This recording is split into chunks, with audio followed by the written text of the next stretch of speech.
for this opportunity. And I'll be sharing some of my ideas about natural aesthetics, the connection between digital art and philosophy in the era of technologized biomimicry with you. This is material from a course I taught earlier this year on digital art and technology. I see a couple of students here, thank you. And the slides for the class and tonight are available at slideshare.net/LaBlaga. So I'm going to ask you in the audience, when I say, what is digital art, what comes to mind for you? What is digital art? What do you think of? Art made with a computer. Art made with a computer. Anybody else? Art made with pixels. Art made with pixels. Another answer? Pixels burning your retina. Pixels burning your retina. So yes, when I say digital art, probably not what comes to mind is the image I have here, but possibly what does come to mind is these kinds of images, which are clearly made with technology. I like to have a nice wide definition of digital art that includes anything relating to technology and art. That is art made with technology, presented with technology, or about technology. This is a well-known digital artwork called The Legible City, where in a gallery you come as a spectator and sit on a stationary bicycle and pedal your way through a city made of words, creating your own narrative. Another example is Boundary Function, where you again participate in this interactive exhibit, creating your own territory in negotiation with others. These properties of interactivity, co-creation, and ephemerality may be part of digital art, but don't always have to be. Other kinds of digital art include video games and immersive digital worlds, information visualization, bio-inspired digital art, like we'll be digging into more specifically tonight, increasingly identity construction from our wearables, and digital art as a tactical medium for electronic civil disobedience, for example, virtual sit-ins and electronic graffiti. The history of digital art includes hypertext, hypermedia, net art, and web art. And we should remind ourselves as we try to define digital art that we're still not necessarily defining regular art. To me, art is a demonstration of the human spirit of creativity. The agreed upon definition of art is whatever the art world says it is, the art world being insiders, critics, artists, schools, museums, and so forth. And so what is digital art, too, would be defined by digital art insiders. Why digital art and philosophy? Well, Deleuze suggests that there are three disciplines for analyzing reality: philosophy, art, and science. Philosophy produces concepts for us to understand the world. Art gives us qualitative experience. And science and technology provides a quantitative characterization and model for understanding the world. So now that we understand digital art as anything linking technology and art, we can layer on another dimension, biology, to look at natural aesthetics. And there are 5 philosophical topics to consider. First, what is real? So if I show you this image and I ask you, is it real? And what kind of real is it? Is it perhaps a naturally generated, natural life, synthetically generated life, or a computer image? How many people think this is naturally occurring life? A third people. How many people think this is synthetically generated life? A few people. How many people think this is a computer image of life? And perhaps another third. So that's exactly the situation. In fact, this is a computer-generated image of a cell. But the key point is that it's increasingly impossible to actually determine how an object we're presented with was created. That becomes very important to us in the context of people. So we see the real-life Emily in the bottom left, and her computer-generated image version of her, computer graphic version of her on the right. And it's quite difficult to tell which is which. All of the faces on the right are computer-generated. Somehow we have the idea that perhaps something is not art if we can tell that it was computer-made. And a further issue that I call repticity, representational authenticity. How fidelitous is a representation to its underlying? And for example, with people, we don't know what kind of person exactly might be behind a represented image of a person. The next topic is discipline portability, where artists are using biology as an expressive medium. BioArt specifically, like these petri dish paintings of bacteria, is artwork created using live tissue bacteria or other living organisms together with scientific processes. Some notable BioArt works include the ear mouse, a human ear grown on the back of a mouse, science practice turned into art, the green fluorescent bunny and glow cats, and in the bottom, the lawn chair sculpture in the Chlorophilia show. More recently, the Algae Opera was performed last year. This was an interactive performance and audience consumption piece where an opera singer produces CO2 to feed algae that then feeds the audience. Both artists and scientists are featured in the show and the publicity. And this was part of a bigger commentary on the future of agricultural production. A newer kind of bioart is tissue-engineered bioart. So as soon as we have a new scientific practice, like tissue engineering, it gets appropriated for the creation of art. Here, one exhibit is the semi-living worry dolls, where live cells are cultured and grow in an exhibit eventually to the form of a Guatemalan worry doll. A second example is the Heim Next designer hymen series, where live hymen cells are cultured and presented in the gallery as to draw attention to women's bodies. So we can start to wonder, is there something, by using real cells, is the message of the art different or stronger? And I think the new medium not only invites new commentary, but actually requires new commentary. And this idea would be in line with thinking from Adorno and Benjamin that new kinds of artworks suggest new conditions for the production and autonomy of art and its role in politics and society. There are interesting practical issues as well with bioart. For example, maintaining wet bioart in the gallery, finding local biologists to collaborate with to produce the artwork, and issues with transporting living matter across state and federal boundaries, or as Steve Kurtz found, being arrested as a domestic terrorist for working with genetic material artistically in his garage. So this is an exhibit of a local artist, Danielle Ciambieda, and she's actually with us here in the audience tonight. Berg, building user response gizmos. This was a project where a heart and lungs viscerally show the energy consumption of a building in San Jose, of course, tweeting their updates.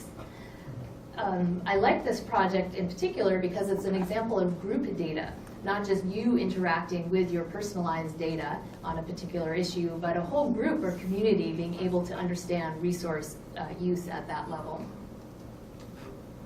The next topic is the increasing link between form and function, where pictures created for science later become objects of art in an image competition. And the practice of imaging using fluorescent staining is inherently aesthetic as well. Another example is artificial life, a field of study and an associated art form, where the output, whether it's science or art, is judged on the intent of the practitioner. Here are two examples deemed science because the aim of the project is to explore evolution. Here are other projects deemed art, created with the same mechanisms, but whose intent is art for art's sake.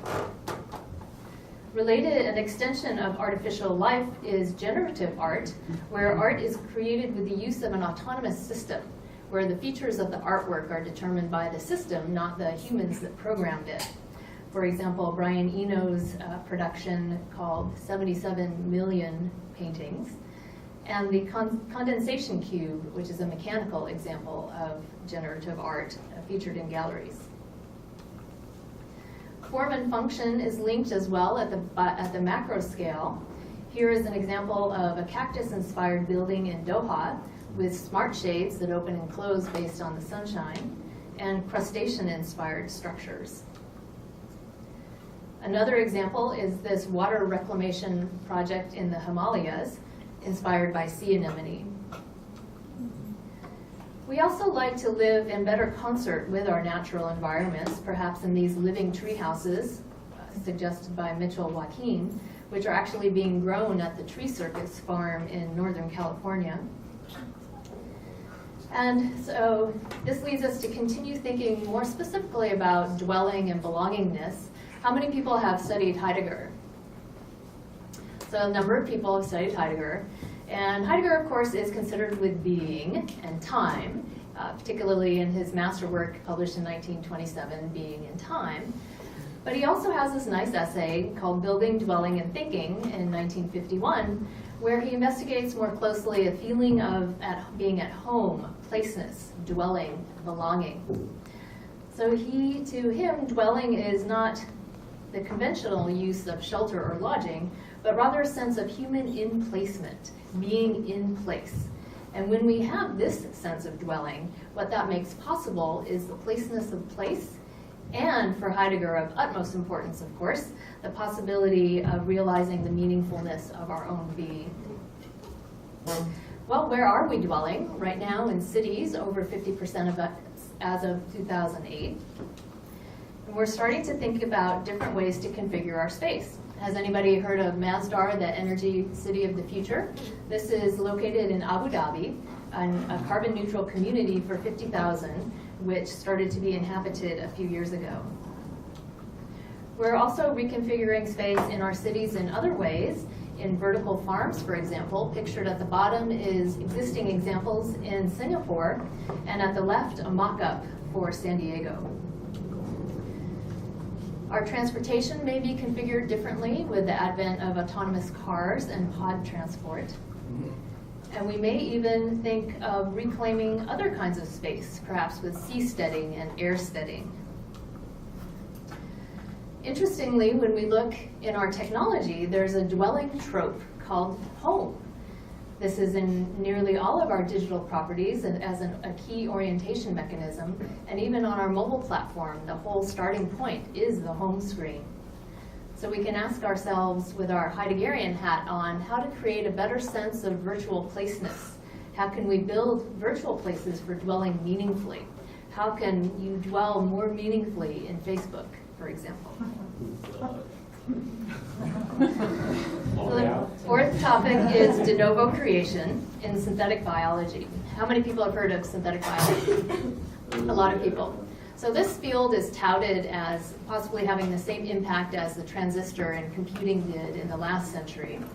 Synthetic biology is the design and construction of new biological entities such as enzymes, genetic circuits, and cells. Already in synthetic biology, there are goals at the philosophical, artistic, and scientific levels, as the aim is to deliver function, safety, and beauty. Interesting philosophical issues persist at numerous levels. In metaphysics, the nature of reality, there is the ongoing definition of what is life, the possibility of defining what kinds of DNA changes are necessary to create a new and different organism, the definition of what living machines are in and of themselves, and how we do the ontological classification schemes. At the bottom right is pictured Mycoplasma laboratorium, the synthetic creation by the Craig Venter lab, which is the analog to Mycoplasma genitalium. So are we to replicate our usual kingdom, phylum, class, order, etc. ontology in the new synthetic medium, or might some other classification system be more appropriate? There are the usual ethics issues, as well as epistemological issues, for example, looking at limits on biological knowledge seeking.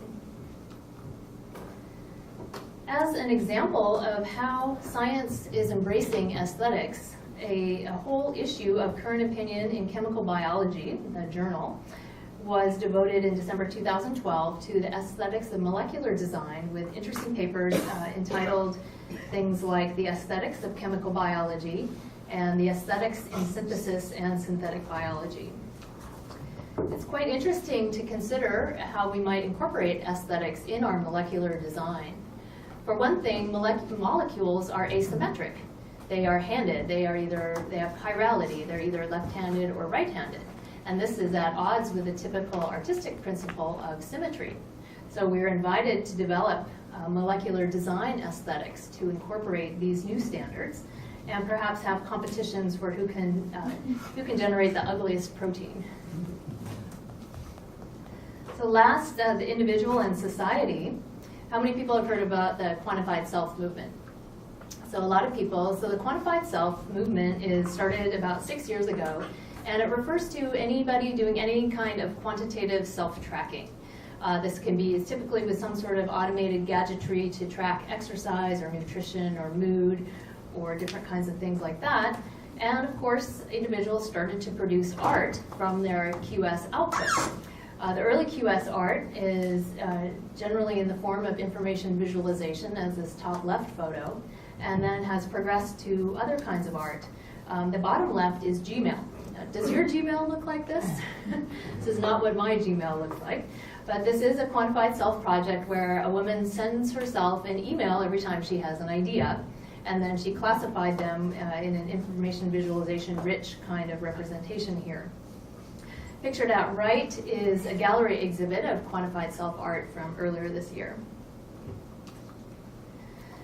Internet models are also allowing us to have the crowdsourced production of art at scales that were unachievable previously.